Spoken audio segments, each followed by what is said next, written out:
চামকানু মহন্ত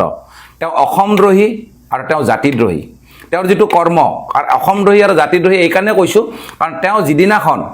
জুবিন গাৰ্গ ঢুকোৱাৰ পিছতো তেওঁলোকে ছিংগাপুৰত তেওঁলোকৰ প্ৰগ্ৰাম কৰিছিলে আৰু ইয়াতে বহুতকেইটা অসমৰ সংগঠন বা দল আছিলে বা ইণ্ডাষ্ট্ৰী আছিলে যোনে তাত যোগ কৰিছিলে তাৰ এটা নাম আছিলে গোস্বামী আৰু সেনেকুৱা প্ৰভা মহন্ত সেনেকৈ বহুতকেইটা নাম আছিলে আৰু সেই যে প্ৰগ্ৰামটো তেওঁলোকে জুবিন গাৰ্গ ঢুকোৱাৰ পিছতো কৰিছিলে ইয়াৰ জৰিয়তে চামকানু মহন্তই প্ৰমাণ দিলে যে আচলতে তেওঁ অসমদ্ৰোহী আৰু তেওঁলোকে জাতিদ্ৰোহী আৰু তেওঁলোকে অকল টকা চিনি পায় কিন্তু এষাৰ কথা তেওঁলোকে জানিব লাগে যদি টকা শ্ৰেষ্ঠ হ'লহেঁতেন আজি জুবিন গাৰ্গ লিজেণ্ড নহ'লহেঁতেন দ্বিতীয় কথা হ'ল সিদ্ধাৰ্থৰ যিটো চৰিত্ৰ সেই চৰিত্ৰ হ'ল টকালোভী জুবিন গাৰ্গৰ আজি যিটো অকাল মৃত্যু বৰণ কৰিলে বা তেওঁক যিটো হত্যা কৰিলে এইটো পৰিকল্পিত হত্যা এইকাৰণে আপুনি ভাবে পৰিকল্পিত 101% হ'ব কাৰণ তেওঁক যোনে এটা legend should be treat like the legend তেওঁ লিজেণ্ড আছিলে তেওঁক লিজেণ্ডৰ নিচিনা সন্মান কেলে নিদিলে অসমৰ যদি প্ৰগ্ৰামত 100টা বাউন্সাৰ থাকিব পাৰে আজি আমাৰ অসমৰ সবতকৈ পাৱাৰফুল চিএম কোন তেওঁ নিজে কয় হেমন্ত বিশ্ব শৰ্মাই নিজে কয় মই অসমৰ সবতকৈ পাৱাৰফুল চিএম তো তেওঁ যদি আচলতে পাৱাৰফুল চিএম হয় তেতিয়াহ'লে অসমৰ সম্পদ এটা এনেকৈ সাধাৰণভাৱে তেওঁলোকে কেনেকৈ ছিংগাপুৰত যাব দিব পাৰিলে ফাৰ্ষ্ট কুৱেশ্যন আৰু দ্বিতীয় কথা ছিংগাপুৰত যোৱাৰ পিছত যোনে প্ৰগ্ৰাম লৈছিলে সেই তেওঁলোকৰ দায়িত্ব আছিল আৰু তেওঁলোকে সেই দায়িত্বটো নোলোৱাটোকে প্ৰমাণ দিছে যে দিছ ইজ দ্য হাই কনস্পিৰেচি আৰু আজি ডাঙৰ কথা কি মই মানি ল'লোঁ চামকানু মহন্তৰ দোষ নাই মানি লৈছোঁ তেওঁতো অসমদ্ৰোহী হয় সিদ্ধাৰ্থৰ একো দোষ নাই মই সব মানি লোৱাৰ পিছত মই কুৱেশ্যন এটা কৰোঁ এতিয়া বৰ্তমান অভিলেখ স্থাপন কোনে কৰিছে জুবিন গাৰ্গ অভিলেখ স্থাপন কৰে যে বিশ্বৰ দৰবাৰত আজি পপুলাৰ মানুহ এজনক যাৰ হত্যাৰ গোচৰ আছে যাক যোনে মাৰিছে আণ্ডাৰ ডাউট সেই মানুহখিনিক আজি 10টা দিন কিয় হ'ল এৰেষ্ট কৰিব পৰা নাই অসমৰ সবতকৈ শক্তিশালী চিএম বুলি কয় আমাৰ হেমন্ত বিশ্ব শৰ্মা ডাঙৰীয়া গতিকে এই বস্তুখিনিত এষাৰ কথা ফুটি উঠে বা ডাউট হৈ আহে যে সন্দেহত পৰি গ'ল যে আচলতে লিজেণ্ড এটা মৰাৰ পিছত এই লিজেণ্ডৰ যিকেইটা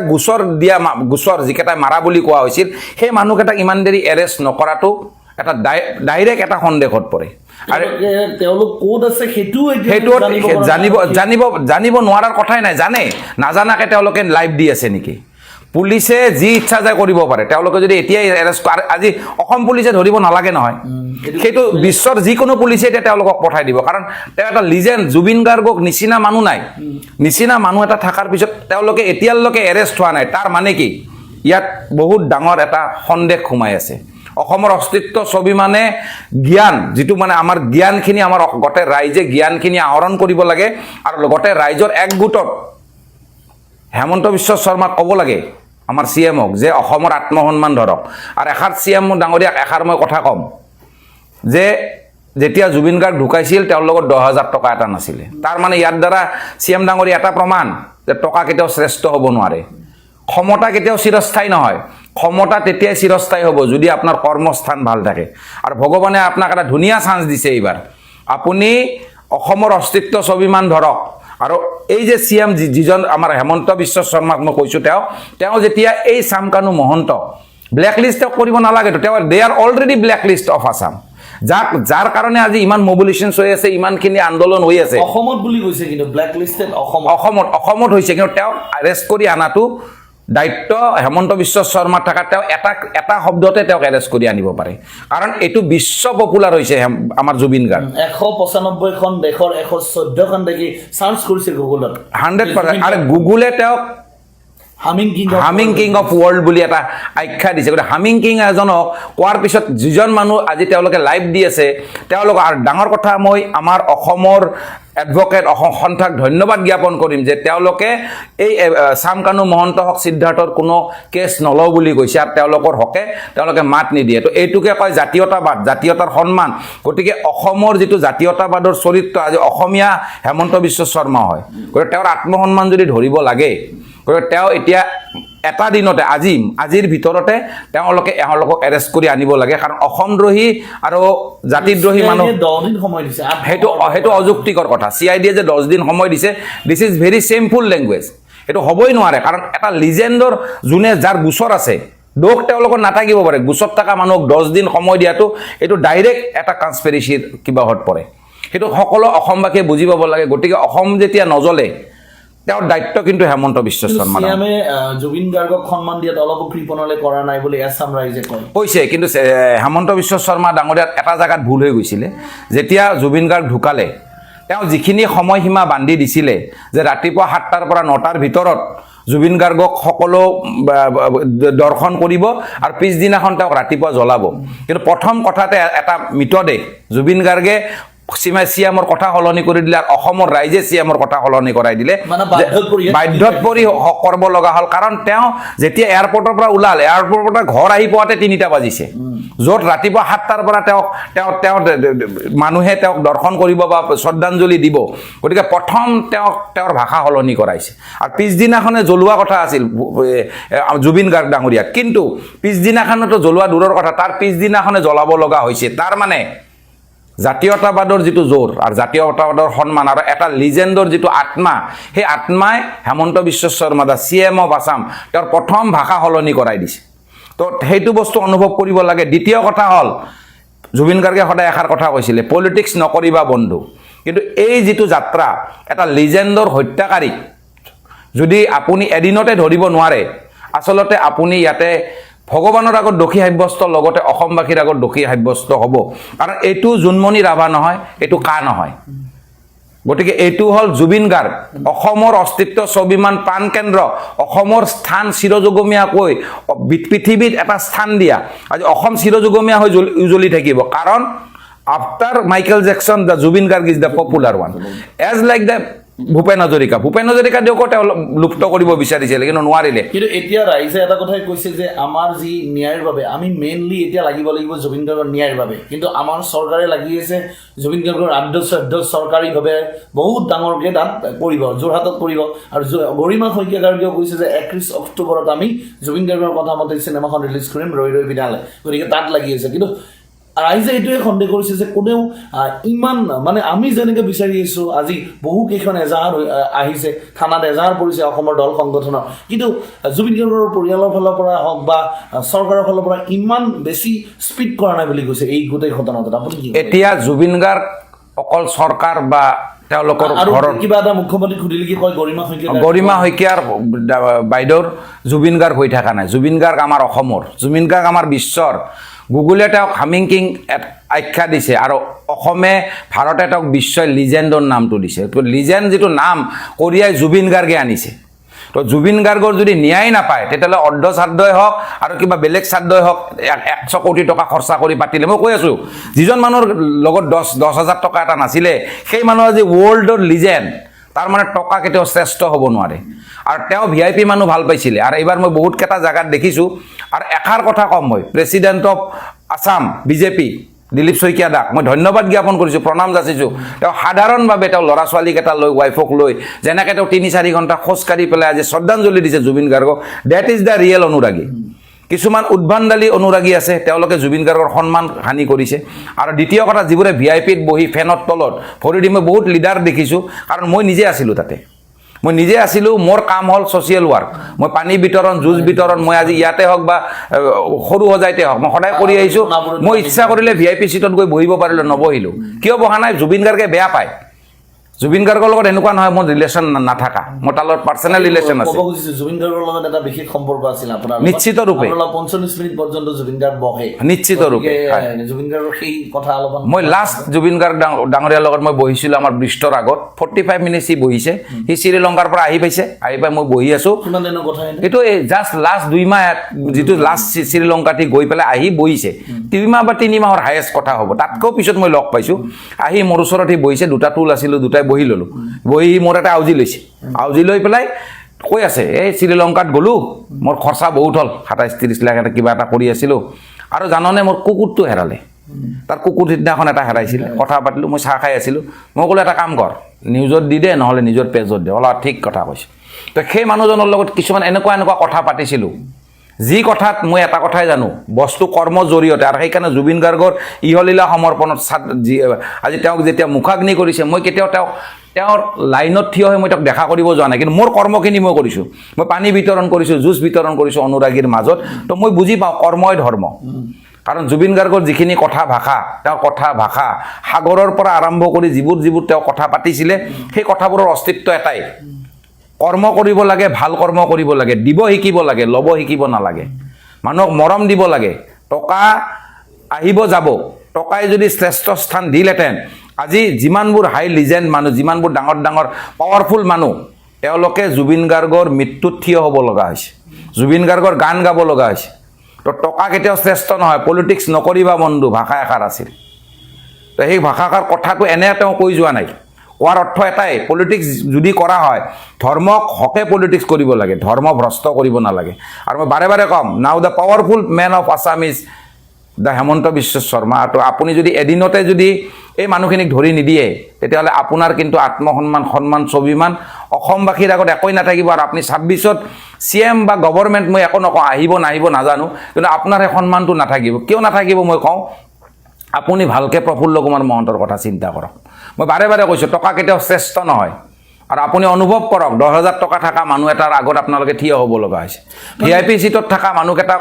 যিকেইটা বহিছে, মই বহুত কেইটা আংগু পাংগু মানুহ পাইছোঁ। এটা কথা আপুনি কৈ আছে বাৰু, যে চবেই এইটো কথা ভাবিছে যে আমাৰ মুখ্যমন্ত্ৰীগৰাকী কেৱল অকল অসম বা উত্তৰ পূবৰে শক্তিশালী নহয়, ভাৰতবৰ্ষত শক্তিশালী হৈ পৰিছে। গতিকে ৰাইজে এইটোৱে ভাবে যে মুখ্যমন্ত্ৰীয়ে ইচ্ছা কৰিলে, যদি ইচ্ছা কৰে, এতিয়াই গোটেই গ্ৰেপ্তাৰ কৰি সকলো। মুখ্যমন্ত্ৰী ইচ্ছা কৰিবই নালাগে, হি ইজ দ্য লিজেণ্ড। এটা খালি অৰ্ডাৰ পাছ কৰিব লাগে তেওঁ।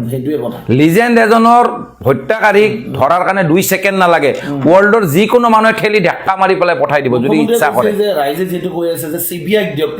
ইমান দূৰলৈকে যোৱাৰ কথাই নাই। মুখ্যমন্ত্ৰীয়ে কৈছে যে CID দি লৈছো, SIT গঠন কৰিছো, যদি 10 দিনৰ পিছত নহয় তেতিয়া আমি আকৌ CBI। কাৰণ মই এইষাৰ কথা এইকাৰণে কৈছোঁ, অসম আমাৰ হয়, অসমত সদায় শান্তি বিৰাজমান বিচাৰিছিলে জুবিন গাৰ্গে। তো অসম যেতিয়া অশান্ত নহয়, সেইকাৰণে আচলতে মই হেমন্ত বিশ্ব শৰ্মা ডাঙৰীয়াক ৰিকুৱেষ্ট কৰিছোঁ যে তেওঁ এৰেষ্ট কৰি আনক। নহ'লে অসমবাসীয়ে এইটো জুবিন গাৰ্গ, এইটো কা নহয়, এইটো জোনমণি ৰাভা নহয়। গতিকে জুবিন গাৰ্গ কোন? অসমৰ প্ৰাণ কেন্দ্ৰ, অসমৰ অস্তিত্ব, স্বাভিমান, অসমৰ যে আপোনাক আজি CM আপুনি জানে, পাৱাৰফুল CM আপুনি ক'ব লগা হৈছে, কিন্তু জুবিন গাৰ্গক নিজে কৈছে হি ইজ দ্য লিজেণ্ড, ৱৰ্ল্ডে কৈছে। তো অনুভৱ কৰক অসমৰ নাম কোনে কঢ়িয়াই আনিছে। পলিটিক্স আপুনি আজি কৰিছে, 5 বছৰ পিছত নাথাকিবও পাৰে। গতিকে এই জুবিন গাৰ্গ সাৰা জীৱন থাকিব, তেওঁৰ নাম থাকিব। ভূপেন হাজৰিকাদেউ যেনেকৈ নাম আছে, তো এই নামবোৰ থাকিব। ভূপেন হাজৰিকাদেউক মই এইখিনি কথা কৈছোঁ কাৰণ ভূপেন হাজৰিকাদেউ আমাৰ অস্তিত্ব, স্বাভিমান ধৰিছিলে। আৰু সেই ভূপেন হাজৰিকাদেউক আজি এই জুবিন গাৰ্গ ডাঙৰীয়া সদায় সন্মান আৰু মৰম কৰি আহিছিলে। Bhupen Hazarika is the truth of Assam. তেওঁ যিবোৰ কথা কৈছিলে সেইবোৰ ফলি আছে।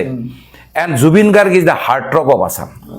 গতিকে মৰমৰ মানুহ যোনে অসমৰ স্বাভিমান ধৰিলে, মই বাৰে বাৰে ৰিপিট কৰিছোঁ, তো ইয়াতে পলিটিক্স আহিব নালাগে। ইয়াৰ ক্ষেত্ৰত হেমন্ত বিশ্ব শৰ্মাই নিজকে জাতীয়তাবাদৰ চৰিত্ৰত আনি অসমীয়া বুলি কৈ যিটো অসমীয়াৰ নাম আজি চিৰযুগমীয়া কৰিলে জুবিন গাৰ্গে, সেইখিনিক তেওঁ প্ৰতিফলিত কৰি ইয়াৰ এটা ৰিজাল্ট আনিব লাগে। আৰু যিবোৰে পলিটিক্স কৰিছিলে, যিবোৰ মানুহ আচলতে জুবিন গাৰ্গৰ লগত বৰ্তমান যেতিয়া যিবোৰ মানুহ আছিলে, সেই মানুহবোৰ জুবিন গাৰ্গৰ যোগ্য নহয়। আৰু সেই যোগ্য নোহোৱা মানুহৰ লগত জুবিন গাৰ্গ থকাৰ কাৰণে আজি সি ভুগিলে, অকাল মৃত্যু বৰণ কৰিলে। সেই মানুহখিনি আচলতে legend should be treat like the legend. সেই মানুহখিনি আৰু অসমীয়াৰ ভাষা এষাৰ থাকে, অসমীয়া জাতিটো হ'ল কেঁকুৰা, কাৰণ মাকৰ বুকু খাই জন্ম লোৱা জাতি। আৰু সেইখিনি কাম সেই বাকী অসমীয়াক এটা জুবিন গাৰ্গৰ ক্ষেত্ৰত কৰিলে। আৰু যিবোৰ সিদ্ধাৰ্থ শৰ্মা আৰু এই যে যিটো শ্যামকানু মহন্ত, তেওঁ অকল টকা চিনি পালে। টকা চিনি পোৱাৰ কাৰণ এটাই, কাৰণ জুবিন গাৰ্গ মৰাৰ পিছতে তেওঁলোকে তাতে প্ৰগ্ৰাম কৰিছে। এতিয়া আমি আৰু কিছুমান কথা মানুহৰ মাজত চৰ্চা হৈছে, যিটো ফেশ্বন শ্ব' তাত হৈছে। এই ফেশ্বন শ্ব'টো অসমৰ মুখ্যমন্ত্ৰীৰ পত্নীৰ যিটো কোম্পানী গল্ডেন থ্ৰেড, তেওঁলোকৰ উদ্যোগত অনুষ্ঠিত হোৱা বুলি মানুহৰ মাজত সৰব চৰ্চা চলিছে। এতিয়া আমি নাজানো, মানুহৰ মাজত চৰ্চা হৈছে। মুখ্যমন্ত্ৰীৰ পত্নীয়ে এইটো মানুহক স্পষ্ট কৰিব লাগে যে গল্ডেন থ্ৰেডৰ তেওঁলোকৰ তত্বাৱধানত, তেওঁলোকৰ উদ্যোগত এই ফেশ্বন শ্ব' ছিংগাপুৰত হৈ থাকিলে নেকি জুবিনদাৰ মৃত্যুৰ পিছত। এইটো অসমৰ জনগণে জানিব খোজে যে ফেশ্বন শ্ব' তাত চলি থাকিলে, কিয় চলি থাকিলে, এইবোৰ কথাও জানিব খোজে। বিজনেছ ছেশ্যন চলি থাকিলে কিয় চলি থাকিলে, ষ্টলবোৰ চলি থাকিলে কিয় চলি থাকিলে, কিয় বাতিল কৰা নহ'ল, এইবোৰ কথা অসমৰ ৰাইজে জানিব খোজে। কিন্তু যিহেতু ফেশ্বন শ্ব'টো গোটেই বিষয়টোৰ লগত ৰাইজৰ মাজত ব্যাপক চৰ্চা, সৰব চৰ্চা হৈছে, মুখ্যমন্ত্ৰীৰ পত্নীৰ নাম ইয়াৰ লগত জড়িত হোৱাৰ কথা আহি গৈছে, গতিকে এইটো কথা জানিব খুজিছে। আৰু চামকানু মহন্তৰ দুগৰাকী জ্যেষ্ঠ ভাতৃ ৰেছপনচিবল মানুহ বিশ্ববিদ্যালয়ৰ উপাচাৰ্য, তেওঁলোকে আজিলৈকে নিমাত কিয়? সেই উপাচাৰ্যগৰাকীৰ ঘৰতে আহি RSSৰ চিফ মোহন ভাগৱতে ভাত খাই যোৱা নাই জানো? এইবোৰ কথা আলোচনা কৰিব লাগিব, আলোচনা কৰাৰ সময়, কাৰণ কোনো হাৰি যাব নোৱাৰিব। এই গোটেই কথা বতৰবোৰত কোনো কাৰণতে কাকো হাৰি যাবলৈ দিয়া নহ'ব, কেতিয়াও দিয়া নহ'ব, স্পষ্ট কথা। আৰু তেওঁলোকে আজিলৈকে নিমাত কিয়, মাত দিয়া নাই কিয়? আৰু সঞ্জীৱ নাৰায়ণ ডাঙৰীয়াই অসমলৈ আহি পিনে প্ৰেছ মিট দিলে, সংবাদ মেল দিলে, আপোনালোকেও সংবাদমেলখন সম্প্ৰচাৰ কৰিছে।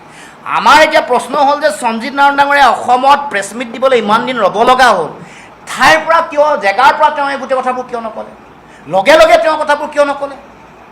লগে লগে আমাক ক'ব লাগিছিলে, অসমৰ ৰাইজক জনাব লাগিছিলে, তাতো জনাব লাগিছিলে অসমৰ ৰাইজক, কিয় ইমান দেৰিকৈ আমাক জনোৱা হ'ল?